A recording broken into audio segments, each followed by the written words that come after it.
আচ্ছা, এই যে ধানটা যে পাকছে, দেখো তো এটা কি ধান?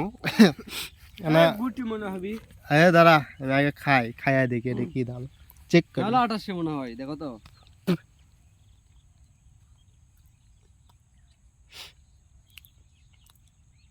এ মনে হয় গুটি গুটি সন্না মনে হয়।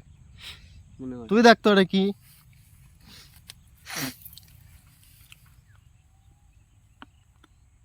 কি এটা টাটারি ভোগ। কি রে? তুমি দেখো তো। এটা মনে হয় 28 ধান এটা। মোট গুলোই গবেষণা, হাই ফাই গবেষক ভাই আমরা, কিছু মনে করেন না। এই এমনিতে একটা ভিডিও বানালাম, আপনাদের সময় নষ্ট করলাম। আপনারা যে দেখলেন, আপনারা আসলে একটা শালা বোকাচোদা।